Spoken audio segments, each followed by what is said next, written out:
Olá, estamos aqui em Paris, edição especial do FBcast. Eu vou falar com a Vivi Elias Moreira, uma pessoa muito especial que está aqui com a gente, tem participado dos eventos que a gente tem feito aqui na França e vai falar sobre temas importantes, sobre diversidade, inclusão, racismo e como chegando, bugar o sistema. Então o áudio não vai estar perfeito, não vai estar tão bonito como das outras vezes, mas vai estar talvez muito mais especial, eu acho, pela companhia, pela cidade que a gente está. Tudo bom, Vivi? Tudo bem, obrigada pela oportunidade de estar aqui, dividindo um pouquinho com vocês, mas mais feliz por ter na sua companhia, vocês também, que vão acompanhar a gente. E é mais legal que o estúdio, viu, gente? Legal, Vivi. Chegamos chegando, é assim que tem que chegar. Paris é nossa, vamos ocupar os espaços, não é mesmo? Na tua fala e muita coisa que a gente tem conversado esses dias. Vamos falar de diversidade, vamos falar de um monte de coisa legal. Então, eu queria que você começasse contando um pouco da tua trajetória, da tua história pra gente. Ótimo, eu vou começar falando um pouquinho da minha autodescrição, né? Para que a gente consiga incluir desde o início as pessoas aqui nesse bate-papo. Eu sou uma mulher negra, tenho 1,65 m, estou usando umas tranças com uma mecha branca, uma camiseta com a Mona Lisa comendo sushi branca. No fundo nós temos a Torre Eiffel e estou de calça jeans sentada numa mesinha verde. Bom, o que eu posso compartilhar um pouquinho da minha jornada, da minha história, né? Eu brinco que eu sou uma realista esperançosa, né? Uma desafiadora aí de status quo, de alguns rótulos que colocaram para pessoas como eu, sem combinar com a gente. Eu sou nascida e criada na Zona Leste de São Paulo, num bairro periférico chamado Vila Talarico, Vila Matilde, Zona Leste. E nos anos 80, que eu acho que eram os anos mais difíceis para que a gente conseguisse ter uma questão de representatividade, de se ver. Né? Então, minha grande representatividade de onde eu poderia chegar eram meus pais, os meus irmãos dentro de casa, que desafiaram, e dentro do movimento unificado, do movimento de, realmente, eu falo de transformação de mentes no Brasil, anos 60, 70, eles vieram de lá, dessa escola, então falaram que eu poderia ser quem eu quisesse, o momento que eu quisesse. Então, eles eram minha representatividade tangível, né? De ter irmão economista, ter irmã diretora de escola, tem um irmão que mora no exterior hoje, e eu e o caçula vimos isso dentro dessa diferença, né? Tive a oportunidade de ter dois investidores anjos, já que a gente fala do mundo de startup, meu pai e minha mãe, que o grande investimento que eles puderam dar para a gente foi estudo, né? Então, eu falo que eu sou fruto de uma educação acessível que eu queria que mais pessoas tivessem.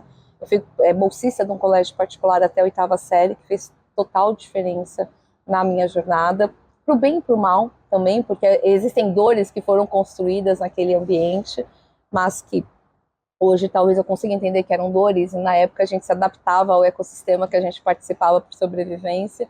E hoje estou aqui, né? Eu brinco que na minha jornada, meu primeiro emprego foi aos 13 anos, entregando panfleto em farol, o que eu não gosto de romantizar, porque se a gente parar para pensar, uma criança de 13 anos entregando panfleto, ver como um sistema falha e não uma história de meritocracia. E hoje eu construí através de oportunidades que foram concedidas, principalmente depois do Núcleo da Consciência Negra da USP, onde eu falo que é o meu segundo reencontro, né?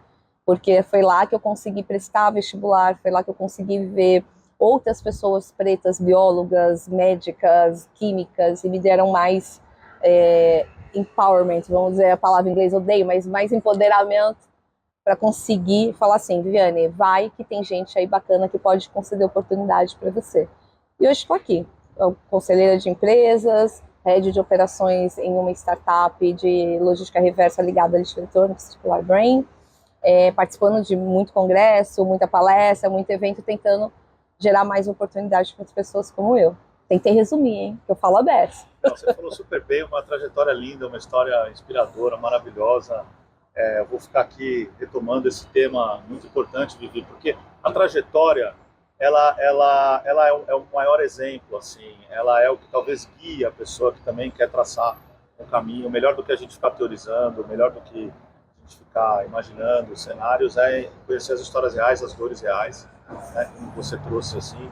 Então, vamos chegando como a gente chegou em Paris.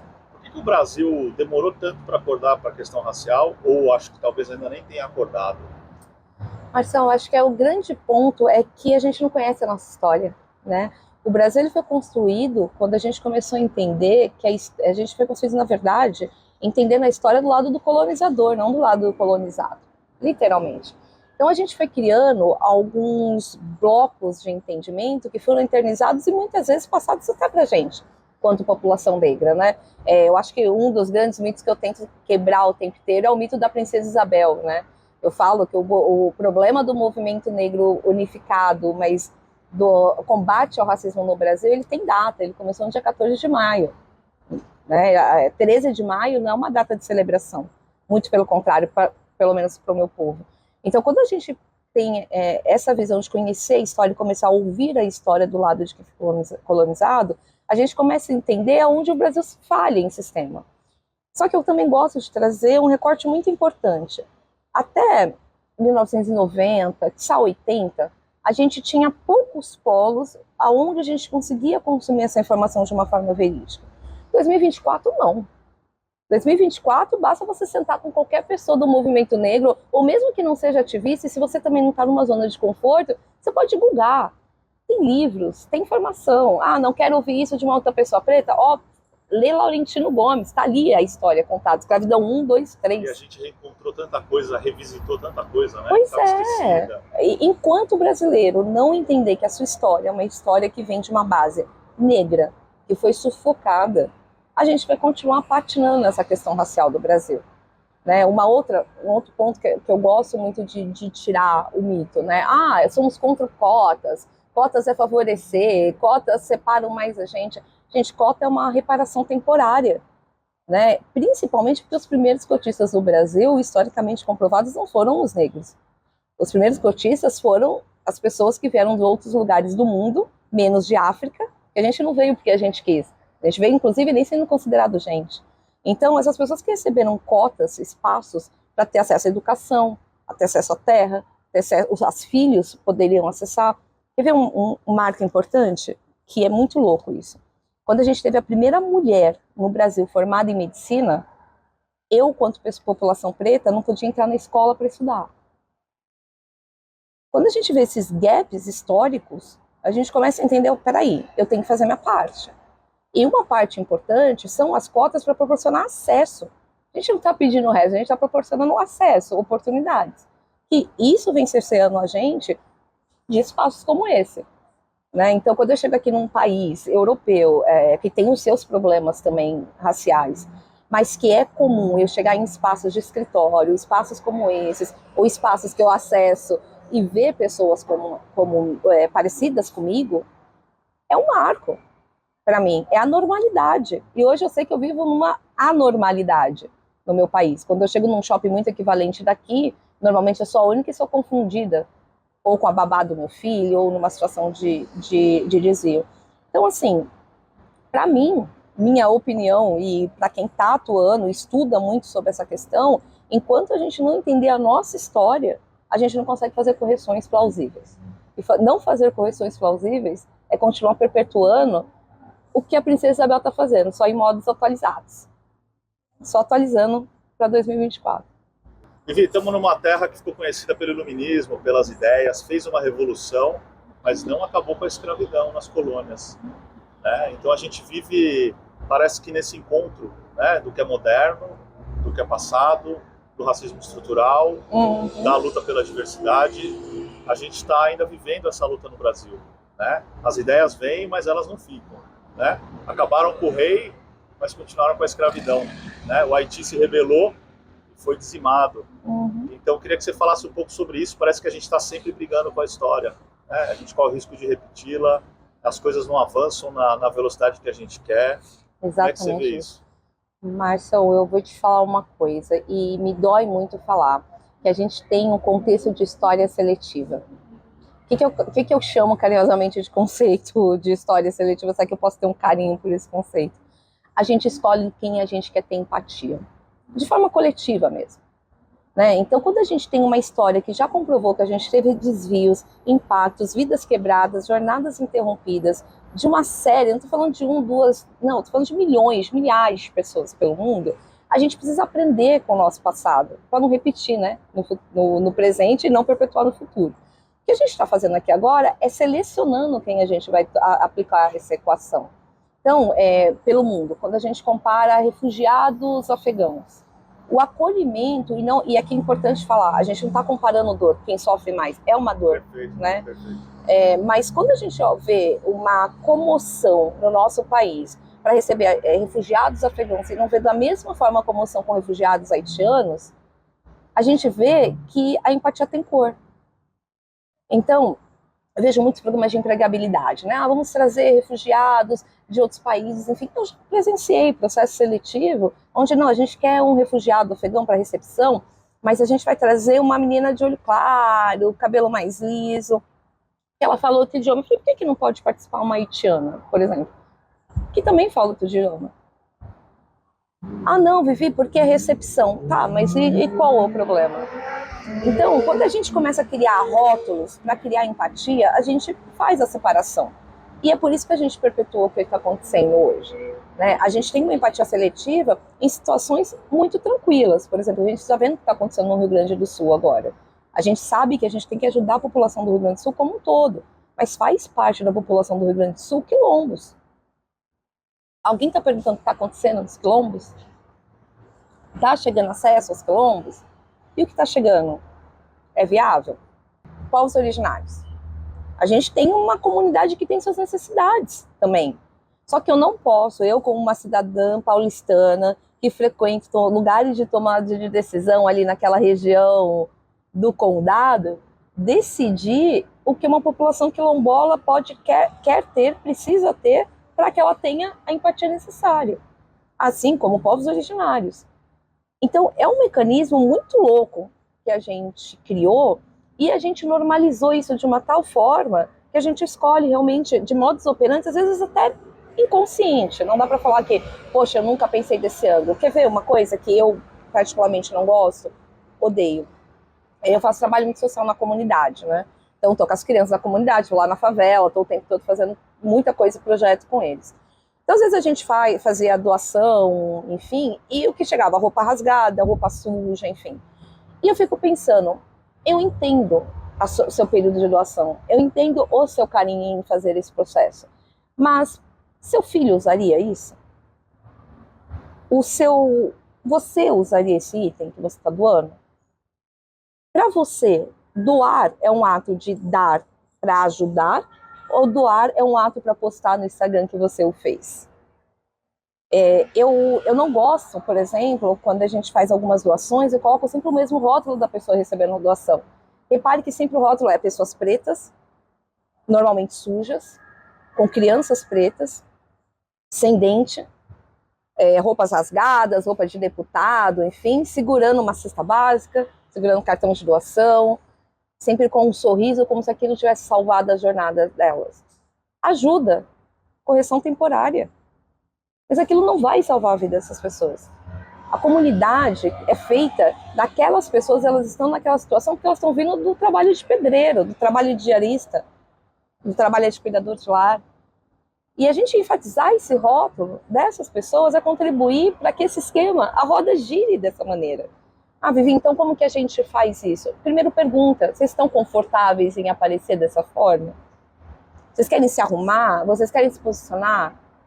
Como é que vocês querem construir o storytelling de vocês com relação a essa doação? Ou eu não quero aparecer?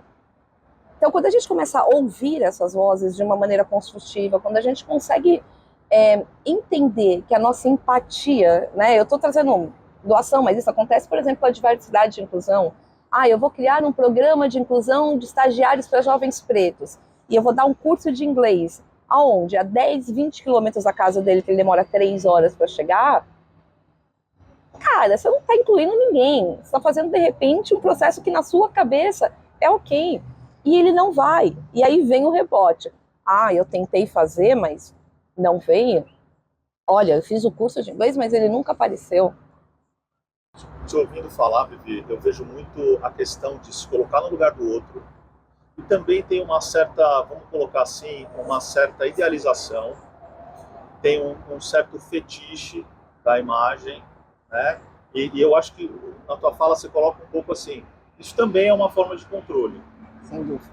Porque você aprisiona na caixinha da diversidade, aprisiona naquela estética do menino, daquilo, acaba tendo um reforço negativo. Quer dizer, pô, então esse é o meu lugar, né? Na foto da campanha. Não é na foto da campanha para médico. Exatamente. Né? Não é na foto da startup. Né? Não é o rosto da startup, é o rosto da miséria e da fome. Exatamente. Né? Tem um fetiche. A gente está falando de um lugar que é uma terra das artes, que é uma terra da estética, né? Em que isso é muito forte. Né? E a gente é visto também como exótico. Né? Eu falo a gente como brasileiros. Né? Então, na Europa a gente ainda tem um certo exotismo. Né? O que você acha disso? Latino. Não, você definiu muito bem, são os rótulos. Aquele rótulo que eu falei no começo, é um rótulo que ninguém combinou para mim que eu quero aceitar ele. Então, esse rótulo vem, uma mulher preta, 40 a mais, mãe, hétero, e os meus rótulos só vão se somando de uma maneira que em algum momento eu só quero ser a Vivi. Então, e trazendo isso muito para o ambiente corporativo, né? Os rótulos são tão preconcebidos sobre a minha pessoa, que eu sempre falo que minha cor vem na frente do meu gênero, e isso é fato, né? Que ninguém vai me ver como uma executiva. Né? Eu estou aqui falando sobre diversidade e inclusão porque eu quero, mas eu também sei falar sobre gestão de riscos, eu sei falar sobre conselhos, eu tenho certificados internacionais do que eu faço. Eu sei falar sobre outras informações também, mas eu preciso falar de forma estratégica para que as outras pessoas comecem a quebrar esses rótulos. Quando a gente vê esse exotismo que tem aqui, e é muito comum brasileiro, às vezes acontece muito, né? Ah, Vivi, fui no exterior, agora eu sei o que você sente aí no Brasil quanto negra. Você não sente 1%. E eu faço essa pergunta de reflexão. Se todas as pessoas, e eu gosto de fazer essa provocação, se todas as pessoas não negras, ou não mulheres negras nesse país, que acham que não existe racismo, que acham que é mimimi da minha parte, ou das pessoas que lutam e falam sobre esse tema, para essas pessoas vai uma pergunta: você gostaria de ser negro no Brasil? Quanto tempo você duraria sendo negro? Quer trocar comigo? Quer brincar daquele filme De Repente 30? E normalmente a resposta dessas pessoas é silêncio. E é um silêncio que fala muito. É um silêncio ensurdecedor. Porque aquele momento que essa pessoa está falando é justamente... Eu não estou falando só do racismo, eu estou falando de capacitismo. Né? Eu estou falando de mulheres mães solos, de mulheres negras trans. Eu estou num momento de privilégio de bolha que eu estou conseguindo chegar minha voz para algumas pessoas. Mas e quando não está? A verdade da Vivi quanto mulher negra, executiva, hétero, 40 a mais e todos os votos é completamente diferente da realidade de uma mulher negra trans, completamente diferente de um homem negro no Brasil, completamente diferente de uma mulher cadeirante. E a gente começa a falar, porque a gente precisa começar a falar para não ser exótico. Ou para as pessoas que têm todos os privilégios e não estão a fim de descer no muro, que eu acho que esse é um grande problema, né? Ah, eu não sou racista, eu não sou capacitista, eu não sou machista, mas eu não desço do muro. Eu não contrato mulheres, eu não contrato pessoas com deficiência. Só que eu não estou falando sobre a Vivi. Estou falando sobre a mãe deles, sobre a mulher deles, sobre os filhos deles, sobre os netos, depende, sobre a mãe e o pai deles. Quando você tira isso do lugar do exotismo, você começa a preparar, vamos sair do muro, vamos descer do muro. Você não é, mas o que você faz? E eu não estou falando para você colocar uma bandeira e sair fazendo posts no LinkedIn. Contrata uma pessoa preta, para uma posição que ela vai ser avaliada da mesma forma, com a mesma entrega. Contrata uma pessoa com deficiência e dê as ferramentas, não é contratar, é dê as ferramentas. Você não está mudando a jornada dessa pessoa, você está mudando a jornada da vida dela. Porque a construção desse exotismo vem muito de um lugar de zona de conforto. Eu acho assim, é surreal num país como o Brasil, tão diverso, com a história que tem, como você trouxe, a gente tem tanta dificuldade, tanto medo de entrar nesse assunto, que aí ou se corre para um extremo de que assim, não existe, ou não, estou fazendo alguma coisa e está tudo certo, e fiquem tranquilos. E a gente tem tanto medo de discutir isso, de trazer esse assunto, de encarar essas dinâmicas, né, de encarar as questões que precisam ser resolvidas. Tem um medo, tem uma resistência, né? porque às vezes o óbvio precisa ser dito e ele não é no nosso país. É muito difícil, eu até entendo encarar uma verdade, né? Eu durante muito tempo precisei me adaptar. Você quer um exemplo do que o óbvio precisa ser dito? Até na pandemia, até uns 6 anos atrás, eu não conhecia meu cabelo. Eu alisava, eu tinha microagressões, eu não me via como bonita, eu vejo até hoje, mas eu não tinha representatividade para me ver uma mulher executiva de trança, uma mulher numa cadeira de conselho de trança. Se você parar para pensar, quantas você viu? E quando eu faço essa pergunta, normalmente as pessoas falam assim, eu conheço a Vivi. E esse óbvio que não precisa ser dito, foi dito por uma mentora minha, americana, num projeto de mentoria que estava fazendo com os executivos americanos, e ela virou para mim e falou assim, Vivi, qual é a única coisa que você não conhece de você? Eu falei, fala beça, você não conhece demais de mim. Não conheço muito bem. Ela, não, de verdade, tem alguma coisa. Eu descobri que era meu cabelo. Meu cabelo crespo mesmo. Eu falei assim, cara, eu tô desde os meus 13 anos alisando, botando trança, colocando mega hair, enfim. E tá tudo bem se eu quero fazer isso, mas eu quero fazer quando eu quiser. Não pelos rótulos, não pela obviedade. E eu, Viviane, hoje, chegar com o meu tom de pele, com o meu gênero, com o meu cabelo e com o meu estilo, é trazer o óbvio para as pessoas que não querem falar sobre isso. E essa zona de conforto, que a gente precisa tirá-los, tem um lugar prático que chama privilégios. As pessoas normalmente falam o seguinte, a gente sabe que a gente tem um número de... Isso daí não sou eu, é estatística, né? Notoriamente, as empresas no Brasil têm mais de 90% sendo comandada por homens, héteros, enfim. Será que eles estão dispostos a abrir mão dos privilégios dele para uma correção necessária? Nesse momento que é logo a vez do filho dele? Será que ali no meu campo de golfe eu estou disposta a negociar para o filho da Vivi, que é um menino negro, ou para o sobrinho da Vivi, ou para a sobrinha da Vivi, uma posição que, poxa, tem um amigo do meu amigo que está vindo da Europa, que também precisa de uma oportunidade? Quando você não quer perder seus privilégios, você finge que o óbvio não existe. E quando você finge que o óbvio não existe, você não vai falar sobre ele. Ou você vai falar, de repente, em momentos que são específicos. 20 de novembro. Ah, vamos falar sobre 20 de novembro. Tá bom. Quem é a Zumbi dos Palmares? 20 de novembro tem toda uma história de construção. Ah, vamos falar de mulheres em março. Eu, por exemplo, eu sempre falo, mês de março, para mim, são pouquíssimos lugares que eu vou falar no mês de março. Porque o mês de março não é sobre viver. O mês de março é sobre mulheres. Mulheres que, durante anos, durante o mundo, esqueceram que mulheres negras também eram mulheres. Então, para mim, o mês de março, ele é um mês que fala sobre uma conquista feminina, que nem sempre me incluiu. Mulher negra, para mim, é 25 de julho, o Dia da Mulher Negra Latino-América, que aí eu me celebro, né? Agora, o mês de março, eu trago essa conversa para a mesa, porque é a conversa que a gente precisa ter para tirar essas mulheres da zona de conforto. O feminismo em si, inclusive aqui na França, ele nunca foi um feminismo preto. Alguém conhece alguma sufragista preta famosa? A gente teve várias. Não adianta a gente... eu estava conversando com algumas pessoas aqui no evento e falei que a gente criou uma categoria de subcelebridades corporativas famosas. Essas subcelebridades corporativas que a gente criou, elas servem para a gente como inspiração, mas a gente precisa tornar a inspiração tangível. Não adianta eu ficar só falando frases prontas, um PowerPoint no meu coffee break, dentro da minha sala com ar-condicionado, se eu nunca atravessei a ponte para lá, ou sequer ouvi a história do estagiário que está trabalhando comigo. E a gente não ouve. E é esse lugar que a gente tem hoje nas empresas. Os óbvios que não são ditos, que criam silêncios ensurdecedores com relação ao tema. Vivi, como é que a gente inverte essa lógica? Como é que a gente ocupa espaço?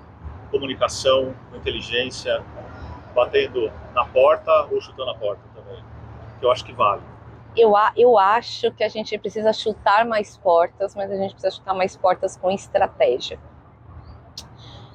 Uma pauta que eu acho que é muito válida para esse tema é a pauta de ESG, que eu sei, ninguém mais aguenta falar, mas o ESG é a roupagem moderna também para pautas que a gente vem falando há muito tempo. Não é novidade, não foi embalou, né? Embalou, não foi o Larry Fink, não foi só a BlackRock, não foi só o Kofi Annan, não foi da ONU. São demandas que a gente está falando desde que a humanidade é humanidade, a gente está falando de mental, a gente está falando de social. a gente também está falando de governança. E para mim, deveria ser GES, olha, GSE a sigla. Por quê? Porque o bater na porta de forma estratégica tem um nome, chama governança. A gente precisa ter políticas claras dentro das empresas, a gente precisa ter indicadores claros dentro das empresas, sobre todos os temas.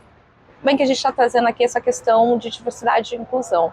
Mas não adianta ter uma política legal de diversidade e inclusão e estar numa zona de conforto se eu tenho só 2% de pessoas pretas na minha liderança. Esses 2 normalmente são nomeados, né? Não adianta eu falar, eu sair na capa da revista como a melhor empresa para se trabalhar de equidade racial e tenho 70 denúncias em compliance de racismo que eu nunca fiz nada. Tá muito discurso pronto, não tá? Muito tá download do chat GPT. Tá. A gente tá exagerando. Não. O discursinho tá muito afinado e na prática, quando você vai entender como funciona a organização, a coisa não é bem assim, né? Marção, o que se trata de CNPJs ligados a questões sociais no Brasil, principalmente diversidade e inclusão, a gente está fazendo o PEC de chat GPT. A gente tem um discurso bonitinho, o texto pronto, a foto pronta, o storytelling de PR pronto, mas a gente não tem entrega. Então, quando você chega em empresas que falam o seguinte, nossa, eu gostaria muito de trabalhar nessa empresa, porque ela tem um discurso lindo, é que nem mais ou menos a gente fala, nossa, bonito seu discurso, pena que eu trabalhei com você. E é verdade. E as empresas que não entenderam ainda que falar de diversidade e inclusão é falar de dinheiro, porque eu não estou falando aqui, não estou advogando em causa própria. Estou falando de dinheiro, estou falando de estratégia, estou falando de reconhecimento, estou falando de employer brand, estou falando de retenção de talentos. Eu não fico aonde eu sei que tem um caso de racismo de uma liderança que literalmente não acontece nada, apesar de eu ter políticas. Então, política não é só um papel, ela tem uma finalidade. Quando a gente fala de governança corporativa, a gente vê, por exemplo, órgãos que lideram cartilhas de diversidade e inclusão, cartilhas de governança, e quando a gente vai ver nesses próprios institutos que lançam esses documentos, o topo é branco, ele é hétero, ele é capacitista, ele é machista, ele é preconceituoso. E é o órgão que está falando assim, ó, associados, façam isso. E aí o walk the talk. Né? Não tem. Você pode ter intencionalidade, mas sem ação não passa de palavra em papel. Eu, inclusive, acredito muito nas empresas que mais fazem e menos falam. Porque se a gente precisa normalizar o acesso, para que eu tenho que divulgar o tempo inteiro sobre o que vem acontecendo? Até porque tudo isso que vem acontecendo tem um custo de segurança psicológica muito grande, que quem está pagando são as pessoas que estão precisando de oportunidade, são as pessoas que deveriam ser incluídas. Então você olha os indicadores, por exemplo, de segurança psicológica de mulheres, de pessoas negras, de pessoas com deficiência. Não é só colocar uma pessoa no meio de um ambiente que não está pronto para recebê-la, que não está habituado a recebê-la. Exatamente. Como é que é isso? Não, a violência psicológica, principalmente que a gente fala de segurança psicológica, ela é uma das grandes entregas ruins quando a gente faz um processo de diversidade, mas não pratica a inclusão. Então, existem estudos que comprovam, por exemplo, quando teve... isso é muito ligado às modas, alguns modismos, que é o da pessoa fala, quer fazer, não, eu tenho que fazer porque meu concorrente está fazendo, e coloca sem qualquer preparação. Então, teve uma moda já de pessoas negras, teve uma moda de mulher, e me dói falar que é uma moda, porque moda passa, e não deveria ser uma moda, deveria ser realmente uma ação que fica. Mas teve também de pessoas com deficiência. E esse estudo demonstra que a gente impactou psicologicamente as pessoas com deficiência que entraram no mercado de trabalho, porque elas não eram sequer citadas em relatórios, em reuniões, de forma estratégica. Elas eram um token. E aí vem o conceito de tokenismo. Né? Esse conceito, ele fala que nós somos o único representante de diversidade e inclusão em determinados espaços para falar que tem. A minha figura viver é muito token em muitos espaços. Então, eu tenho uma pessoa com deficiência, eu tenho, de repente, uma pessoa que tem autismo e decidiu trabalhar em uma determinada função. Eu até tenho ele, e quando ele é lembrado? Só quando tem o Dia Nacional de Combate, o Dia Nacional, a homenagem, e essa pessoa ela fica num canto, sendo usada como token, quando eu preciso ela aparece. Isso é de uma agressão psicológica absurda.